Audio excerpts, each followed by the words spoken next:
And so this morning with the combination bands and overtones, let's go back to CO2 and focus on that spectrum. So this was the FTIR of automobile exhaust. And we have most of the peaks in here are from carbon dioxide. We have some incomplete combustions. We have carbon monoxide here in the middle. This is the spectrum that we're going to analyze today in today's lab. But let's look at some of these combination bands over here. Remember that the x-axis is just the difference in energies, and so those energies come from the Schrodinger equation. So we have the Schrodinger equation here, solving for the energies based on the vibrational wave functions. And the ground state, since these are all fundamentals, except for the combination bands, they all have the ground state quantum numbers as 0. And so then up here we can just label all of these peaks with the upper state quantum numbers. And so that's why we label this one 0, 1, 0. So this is nu 2 for CO2. So it's roughly 700 wave numbers. Nu 1 is the Raman mode, okay, up here at 1380, and nu 3 is the 2350 or 2400 wave number band for CO2. And then we have these combination bands. So let's look more closely at these combination bands. Here's the asymmetric stretch and the symmetric stretch that I'm showing here. The asymmetric stretch is infrared active, and you can see that because you see as it stretches, you get a dipole moment that oscillates along the z-axis. And so that's also, since it's along the z-axis, you're going to have z-polarized light that would excite that motion. So if you think about an electric field that's oscillating along that axis, you could excite that vibration. The Raman mode is symmetric, but you can see that it's pretty strong in the Raman because the electron cloud is expanding and contracting. So as the oxygens get further apart, you have a large electron cloud, and then when they shrink together and get close to the carbon, the electron cloud shrinks.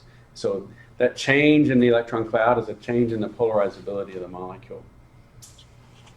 And so then we have the energy level diagram here. And you see the infrared active mode is just a straight vertical line. And then it's a higher frequency than this Raman active mode. So even if you had light, infrared light, right there at 1400 wave numbers, and it totally matched that difference between those energy levels, because it's not IR active, it won't absorb. So the symmetry precludes that absorption from taking place. But you can get there with a 2-photon scattering event. So the green light comes in, and red shifted light is scattered off, and the molecule finds itself in an excited vibrational mode, and that's the Raman effect. Now we have the perpendicular band, the bend. This is, okay, looking at this molecule and looking at the coordinate system, who can tell me what symmetry, what Cartesian symmetry that particular vibration is? Yeah, it's moving in the x direction. Can you see that? Mm-hmm. And that's going to be exactly the same frequency as the same motion in the y direction. Okay, y direction would just be rotated 90 degrees, and it would be oscillating in and out of the board. And if you combine those two, it would look like what they call a pseudo-rotation. So the carbon looks like it's just spinning around the axis of the molecule. And that's what allows this particular vibration to have a Q branch in the rho vibrational spectrum. But let's look at this. We have the infrared active mode, we have the Raman active mode, and then we have this infrared active mode, the 700 wave number mode, and it's just going from 0 to nu 2. But then what about this combination band? This one is infrared active as well. We see that in the spectrum, this 3700 wave number band. And it's been determined with all of these, we've got the frequencies here of about 2400, and then let's see, what was it? What were the other frequencies? Let's go back. Yeah, about 2350.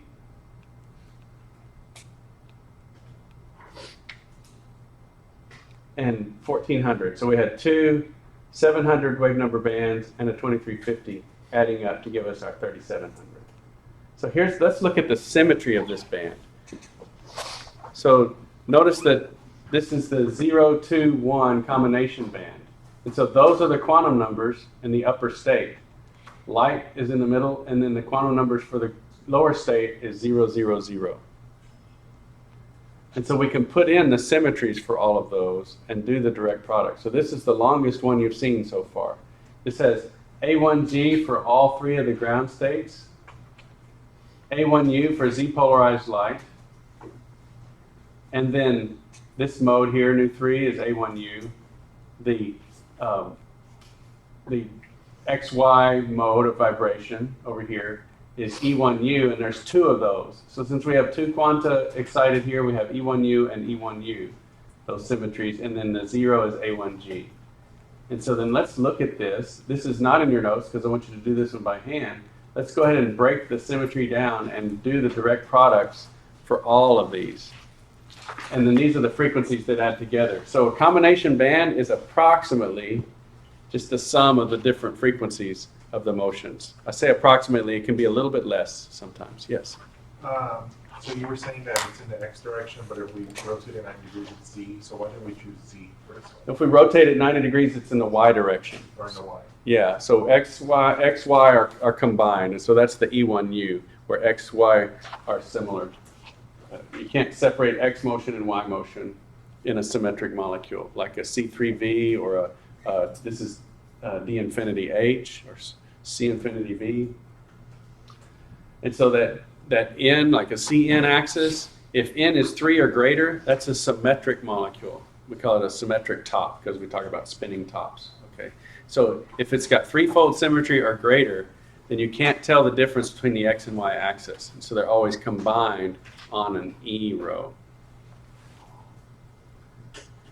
Did that answer your question? Okay. So let's look at the symmetries of these and walk through them.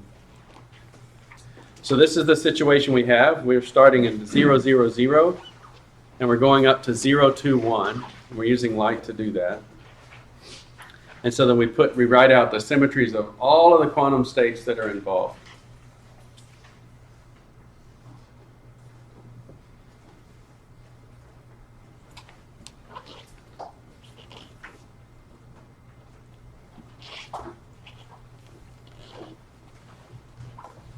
And although it doesn't typically matter either way, we always, just by convention, start from the right and start multiplying from the right and moving left. So these first three, we've got A1G times A1G. Anything times, A1 times anything is going to be that thing. So A1G times itself is going to be A1G. So the G's times the G's gives you G, and A1s times A1s gives you A1s. And so this is real easy. We can combine all three of these into one species. Now, what that means also, these are functions multiplied by each other. So this is going to be the symmetry of the product of all three of those ground vibrational states. And then we have the next two paired together. So I'll try to go slowly so you can copy along. And so here we have A1U times A1G. A1 times A1 is A1. If you need the direct product tables, go ahead and pull those out. It's going to get a little more interesting because we'll do acetonitrile as well. So if you have those in your notebook, go ahead and pull those out.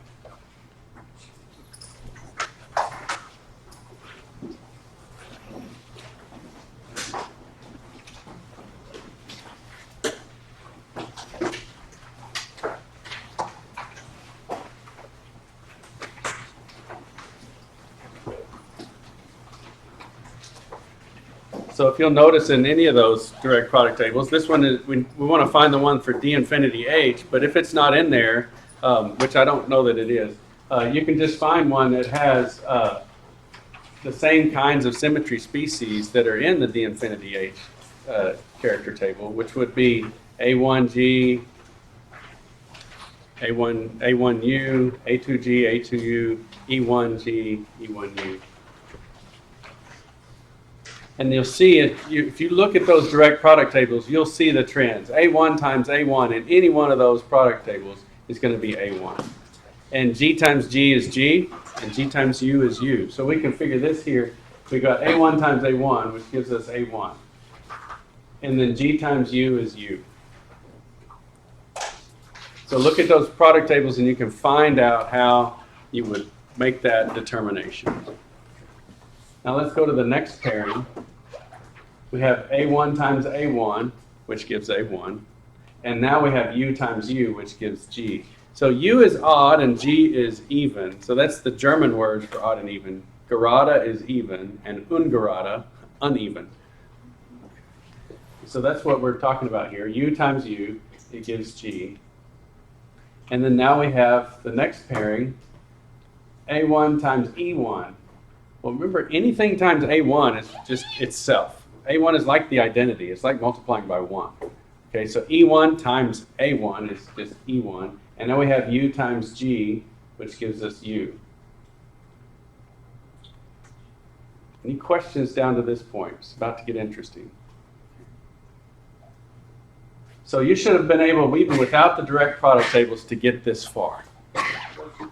Okay? Is everybody confident that they could get this far without the direct product tables? Just looking at it, A1s times A1s gives you A1s. And then UG rules, where G times G is G, U times U is G, and then the combination U times G is U.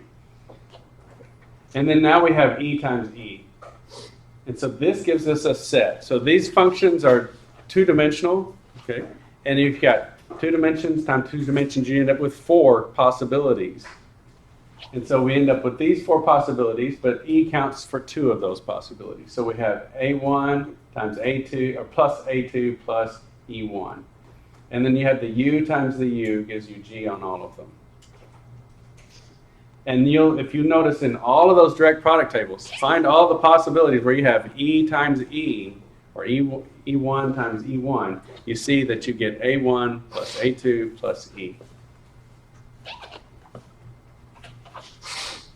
And so now we have this A1G on the left times each one of these things individually. So it's just like in mathematics, it's multiplied through. So we have A1 times A1, we have A1 times A2, we have A1 times E1. But remember, anything times A1 gets returned. And so that just simplifies down to this little set of 3 items. Because as you multiply A1 through on all of these, they're returned.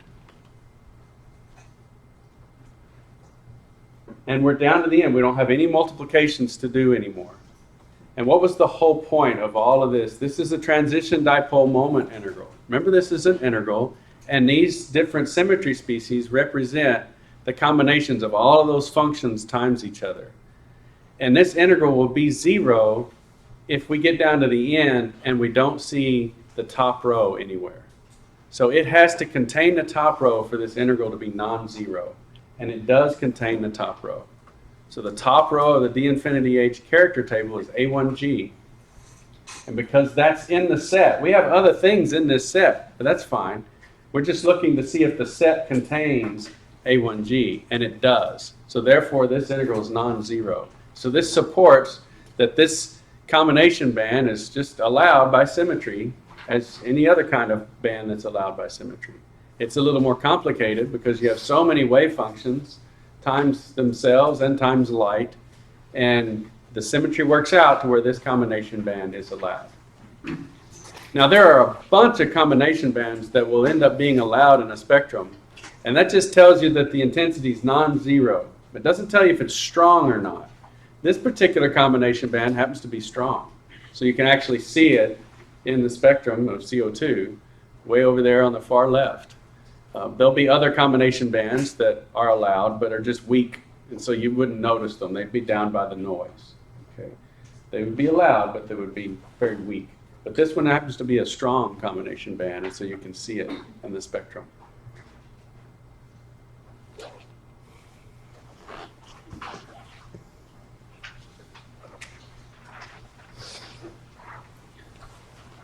Let's look now at acetonitrile. In that spectrum, we had several combination bands that were identified and an overtone. Here are the vibrational frequencies for acetonitrile. We have, first of all, let's add up, just for practice, how many total degrees of freedom does this molecule have? Do you want me to draw it on the board?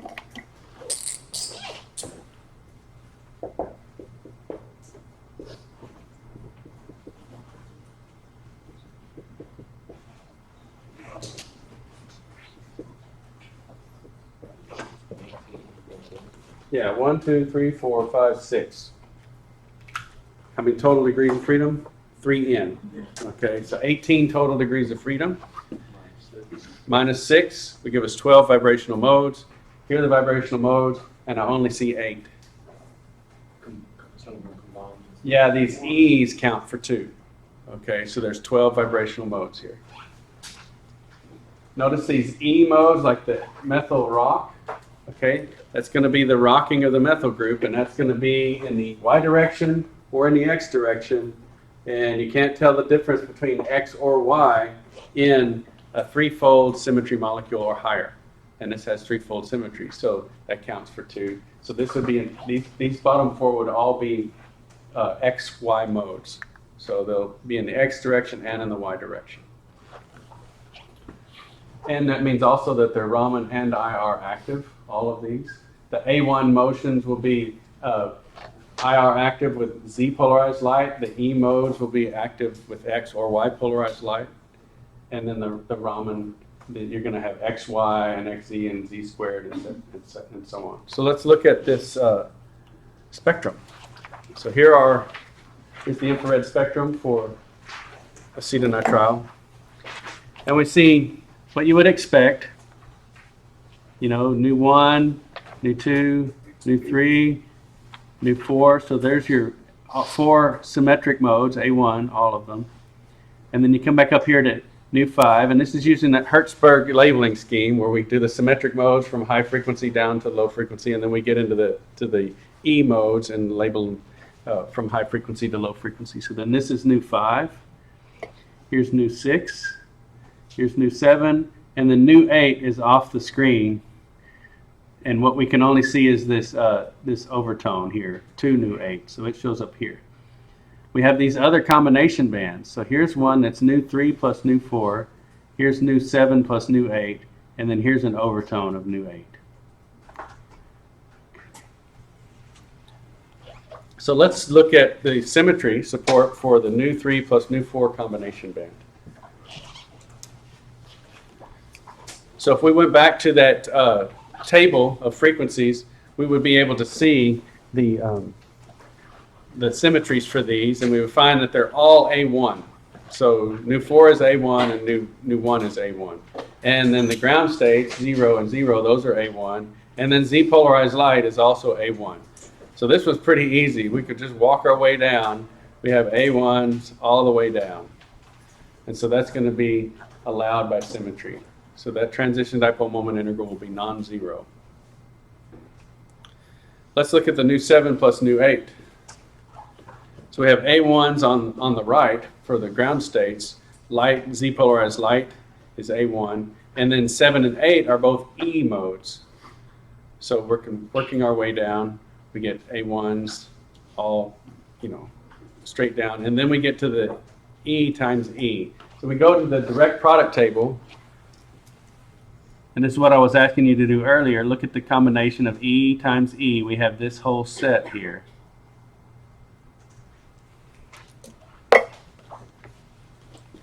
And so then that gives us that set of A1 plus A2 plus E, and that contains the top row.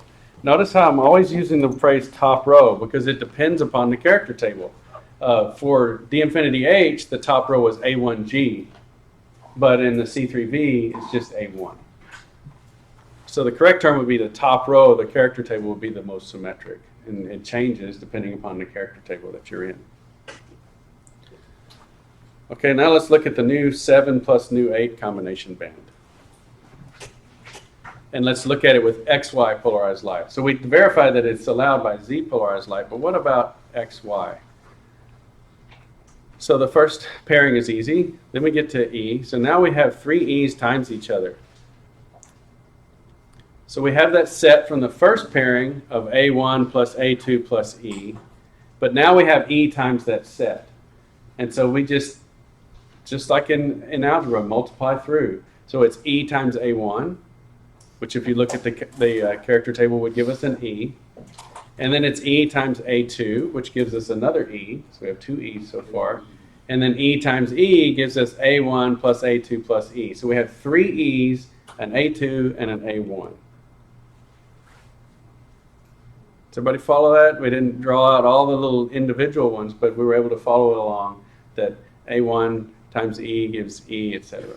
So this is what we have for the result of this huge multiplication, and it contains the top row, therefore this is allowed as well. Are there any questions on this? We're going to take a little Kahoot just to cement it in, and we'll do some review for the tests. Yes? As you just said, but can you explain the E2 and E3? Okay, let me go back to it. Okay, so one more time. Oh, well, how did E go to 3E? Oh, so I walked through, so let's take this row here. Let me use my laser pointer. This row here, E times A1. So then you come over here, E times A1 gives an E. So that's one of these. And then E times A2 gives an E. So that's the second one of these. And then E times E gives A1, A2, and another E. So that's where the third E comes from. So it's just adding all of those things up and putting them together. Yeah, good question.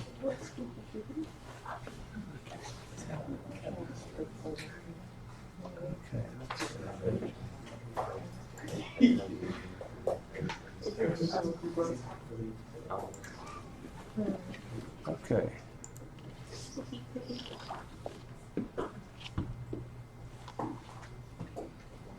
Okay, the game code is 8347647. 8347647.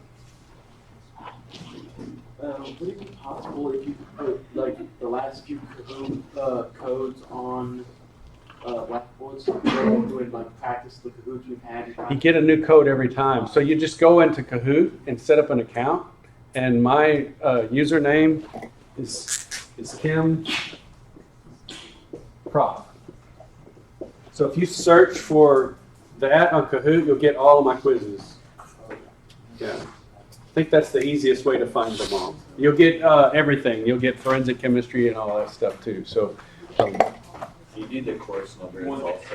4448 should bring them all up and sort of narrow the field as well. Okay. And so, but I think you have to make your own Kahoot account to have access to them. But y'all can all, you can compete when you're studying as well. Something to practice with. Absolutely, and I think that's a good idea too. Okay. Oh, did I drop somebody? Okay. So the CO2 IR active vibrations are nu 1, 2400 wave numbers, and nu 2, 700 wave numbers. What frequency would 2 nu 2 be? So if we designated that in the spectrum, 2 nu 2, what would that be? 350 wave numbers is red. The blue is 700 wave numbers. The orange is 1400 wave numbers. And the green is 3100 wave numbers.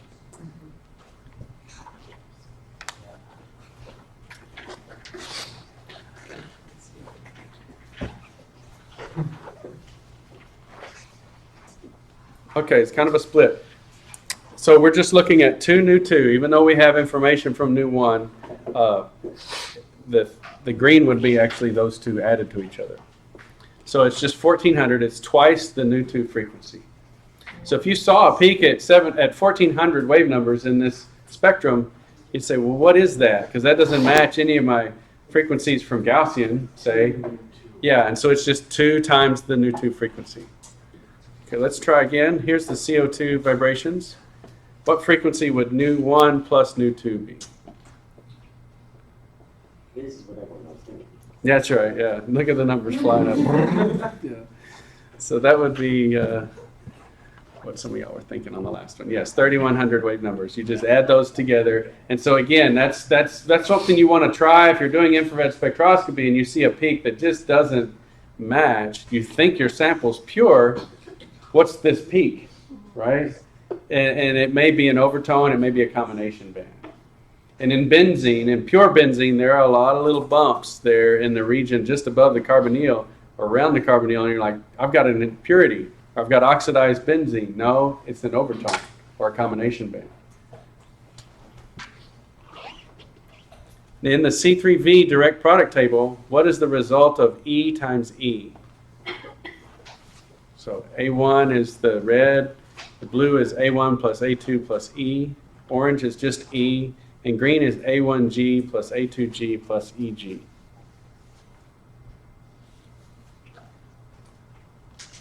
Making some of you guess now. You're like,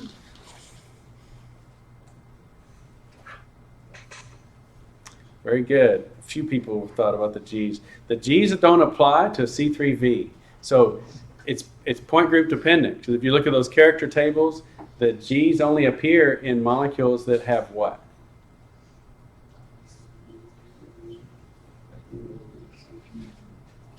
Threefold symmetry? No, because this one has threefold symmetry. Those more than three. You're close. Not inversibility, but what's the symmetry element called? Yeah, it's I. What is I called? What's the proper name for I?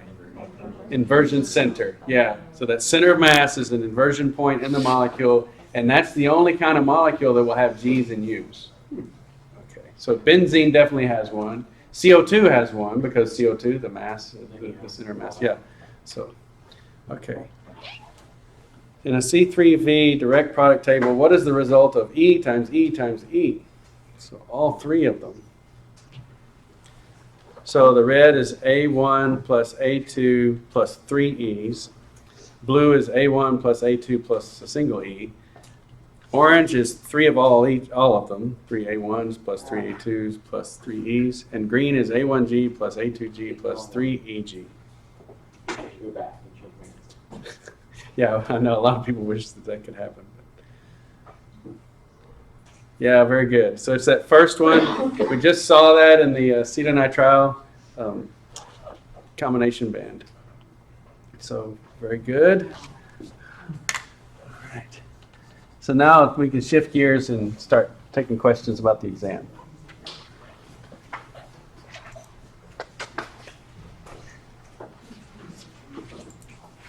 We'll go to this and do 5.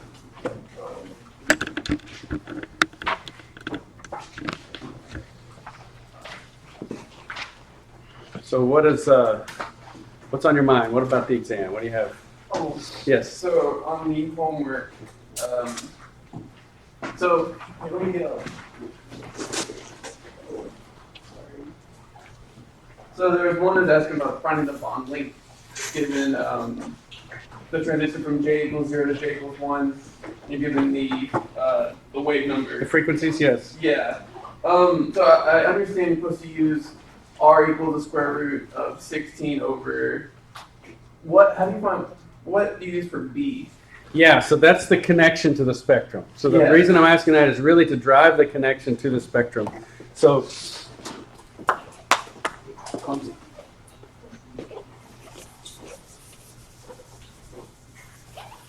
this is driving home that point that I was trying to make strongly, that you have this spectrum and you need to know, is it an infrared spectrum or a Raman spectrum? But you have, this peak here, this might be R0, and this might be R1. And so this is J going from 0 to 1, and this is J going from 1 to 2. Okay? And the difference between these frequencies is 2B. So if you're given the frequency for the R1 line and the frequency for the R0 line, you take the difference. And that difference is equal to 2B. Okay. Yeah, so you can get B. That's the point. And so that's why I asked that, to make sure it was not just that you memorized IR is 2B and Raman is 4B, but what do you do with that information? You're using that difference to get B, and then you can use that equation to get R. Okay. Yeah, so you have lots of measurements of 2B in the spectrum. And so which one do you use?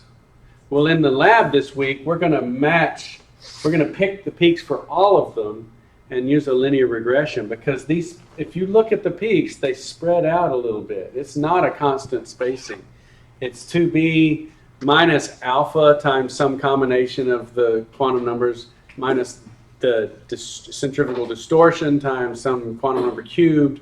And so this whole function that takes into account rotation, vibration coupling, and centrifugal distortion will cause those lines to spread out a little bit. And so you don't have to pick a single pair to come up with B. You do an analysis of all of the peaks, and you get B plus or minus some uncertainty, and alpha E plus or minus some uncertainty. Now, what is this vibration rotation coupling constant I talk about? Well, if you think about the molecule is stretching and rotating. And so you might imagine that there'd be certain frequencies that it could stretch and then compress and rotate, stretch and compress and rotate. So there could be some coupling of the vibration and the rotation. And you kind of see that with figure skaters. They're spinning and then they pull their arms in and they spin faster and they do some kinds of crazy things, and they can change the speed at which they spin by vibrating their arms. And so a molecule can do the same thing. And now it's not as complex as a figure skater, but there's some coupling to vibration and rotation. And then if they spin faster and faster and faster, it gets harder to hold their arms in. That's centrifugal distortion. And so they could spin fast enough to pull their hands off. No, probably not. But a molecule, is going to stretch as it spins faster and faster. Okay. Yes. On the test, whenever we get like BE, like if you give us BE, will it already be divided by the B factor or no? If I tell you BE, yes. But if I give you two spectral lines, no. Okay. Right? Because the spectral lines are spaced by a particular multiple of B. Okay. Right? But if I say BE is this, then yeah. Because the spacing is not BE, the spacing is some multiple of it. Okay. Yeah. But you got to know Raman or IR. If I say an S3 line and an S4 line, and you now know the spacing between those two S lines, S is Raman. So you have to take that spacing and divide by 4 to get B. And if you're doing an IR experiment and you're getting an R or a P branch, then the spacing is 2 times B. Yeah. But I really want to tie it to, not just give you B, but give you some spectral lines, because that ties it to the data that you're going to get in the lab. Yes. On the practice exam, number 16, it asks for the vibration of frequencies. Okay. And you said to just average the 2 peaks that it asks you. Oh, like right here in the middle? Yeah. Yes. I do that and it gives me the wrong answer. How far off are you? Well, the answer, the number that I get is one of the answers there, but the answer it says on the end is a different answer. Is this on the practice test? Yeah. And you're averaging the R0 and the P1 line? I'll have to look at that. That doesn't sound right. Yeah. But for that, we would just average. Yeah, so if you have the P1 and the R0, the vibrational frequency is right in the middle of those two. Yeah. Now yeah, that's right. Okay. Other questions? Any of the vocabulary questions or terms that you think you understand them, but you want to discuss? Okay, on the homework it said that we can only see rotational conditions in infrared spectrum of only the gas phases of molecules. Right. And that's why we can't do liquid or solid. And in your lecture, you just kind of gave that it's not strong enough, or the waves just won't let it rotate all the way when it's in the liquid state. Yeah, because the cage that molecule's in, so the nearest neighbors are too close for it to rotate. Okay. Yeah, so it's just bumping into its nearest neighbors. Okay. Yeah. I'm just. That's yeah. So it's in a solvent cage or a solid matrix, and so it just can't rotate. Typically, those packing densities are too tight for the molecule to spin. Okay. That's what I got from the. Yeah, picture. that's good. It was Yeah. what you wanted. Yes, exactly. More questions like that. These conceptual questions, because a lot of times, even in the computational questions, I'm using the vocabulary. And if you don't have a right concept, then you can't do the work because you just don't know what I'm asking. So.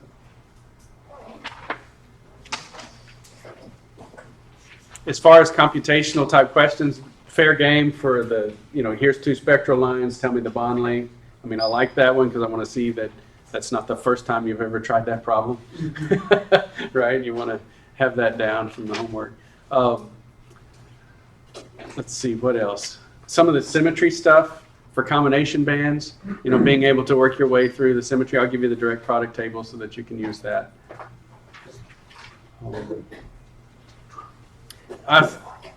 toyed with doing propagation of uncertainty on this exam, but I'm going to push that to the next one. Okay, even though it's I put a few of those problems in the homework. Let's really go through this lab. We're going to have to use that on this lab, and so I'll push that off to the next exam to test you, so that you can practice in the lab, get really good with it, and then be tested over it. So I'll push that back one. Yes. So we'll be seeing stuff like a 2B and being able to recognize the difference between energy levels and quantum states. Right. That might be something that I would ask you to do. You know, here's the spectrum. You know, draw an energy level diagram for this particular peak, right? And if it's a Raman energy level diagram, then you need to show the virtual state, light going up, and then the scattered photon. So it's got to go up and down to that level if it's a Raman transition, and if it's an IR transition, it just needs to go straight up. Yeah. But in row vibrational, I want to see the V levels. It's going from 0 to 1 in vibration, and then whatever the J transitions are. Yeah, the rotation on top of that. So it's a little bit more complex energy level diagram. You don't want to just see one line here and one line there. What do those lines represent? What are the quantum numbers associated with those lines? Okay. I find that if you can draw an energy level diagram for whatever you're doing in the lab, then you understand what you're doing in the lab, theoretically. You understand what's happening with the molecule. If you can draw the energy level diagram. And so I always want to take this, what you get in the lab, this spectrum, and convert that in your mind to an energy level diagram. If you can draw the diagram for this, then I feel like you understand what's going on in the spectrum. And if you can't, then these are just wiggles on the page. And you have no idea what transitions are happening with the molecule. So these are spectral lines, and I always want to see you convert that to energy levels. What's happening in the molecule. And I also find that having a background in this means that there's no new spectroscopic technique that comes out that you can't understand, right? So I'd rather teach you the theory and how that works, because then when they come up with some special new technique, if you can look at the energy level diagram and say, oh, okay, I see what's going on here. And you can then be flexible in the future. You didn't just memorize what IR is and visible spectroscopy is. Okay. What time is it? We got a few more minutes. What did you think about the effect that the isotopic substitution had on the vibrations? Okay, it's quite a dramatic effect, right? Going from HCl to deuterium Cl, so Cl35, and you put a deuterium on that, huge effect, right? Whereas going from hydrogen attached to 35 chlorine versus 37 chlorine, not much effect, right? Yeah, so isotopic substitution is most dramatic with hydrogens because you're doubling the mass. Whereas for chlorine, you're not doubling the mass, you're just adding a couple more neutrons, and it's not making much effect. So that HCl really is like a hydrogen stuck to an infinitely massive block. And so you added a few more bits to the infinity. It's really not moving that much. The hydrogen's still just figuring it's stuck to something that doesn't move. One time doing it is easy, but Yeah. 2 times something doubles it. Yeah, exactly. Yeah. All right. Can't tell. I'm looking at you. I'm trying to read you. Are you confident or not? Okay. Some people are saying no, and I kind of well, dig around, find a question. We've got 5 more minutes. Yes. So whenever, like, we did the thing on Friday, when I asked you, like, what's this, right? And you got, like, 9,000, and I got, like, 1,500, or 15,000. We actually did, like, the conversion, like, the centimeters to nanometers thing, and so the nanometers amount was right, but, like, I didn't know if the centimeter amount needed to be changed or what. I had to be refreshed on that. I don't remember. What was the calculation? It had to do with just like calculating the Wavelength from wave numbers? yeah. So we were given like it was like an HCl stretch, and we were Mhm. given the wave number, it was like 2291 or something. Yeah. And then the other one was like 18,000 something. Okay. Yeah, so for 532 nanometer light. Yep. Right? And so if we wanted that in wave numbers, it's, again, remember wave numbers is just the inverse wavelength. This is the wavelength, so lambda is equal to that. So 1 over lambda, we could just take that 10 to the 7th nanometers per centimeter, and that will convert it. So you just, again, 1 over lambda, you take 10 to the 7th and divide by 532, and that gives you the 18,790, I think it was. So this is really a very useful conversion. It's 10 to the 7 nanometers per centimeter, but if you look at the way that's written, the nanometers cancel, and it's 1 over centimeters in the top, which is what we want. We want wave numbers.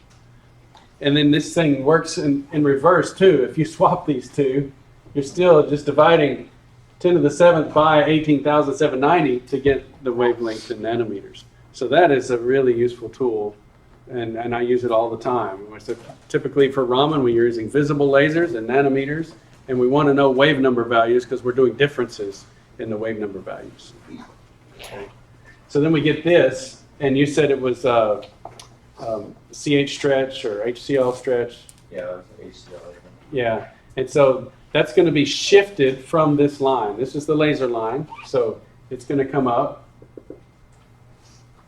and then it's going to be scattered, and this difference is, what was it, like say 1200, say, right? All right, 1200 wave numbers. And so we might want to know, what is this one? And so this energy here, energy is proportional to wave number value. If you think about E equals H nu equals HC times wave number, nu tilde. And so then we just take 1200 away from that.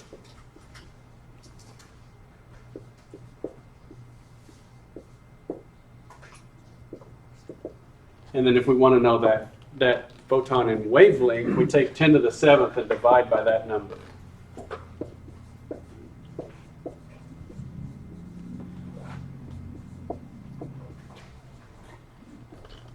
And so we have 1 over centimeters on top, 1 over centimeters on bottom, so those cancel, and we end up with nanometers.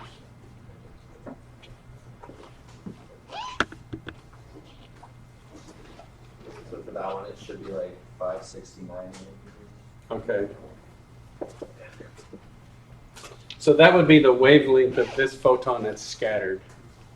Okay. Yeah. I think that's about what that question was about. If it wasn't, that's the typical question that would be asked. It was like the middle thing where it's like you didn't convert it yet. Mm-hmm. It was Okay. like the 17,590 was like 9,000 something. Okay. Okay. That's why I was confused. All right. I think that's it for time. Note card. I'll give you the direct product tables or whatever that you need for the exam. So just note card, calculator, pencil, Scantron. See you then. Additionally, need a calculator for this one? Yeah, you probably will. You're going to be doing those bond length calculations.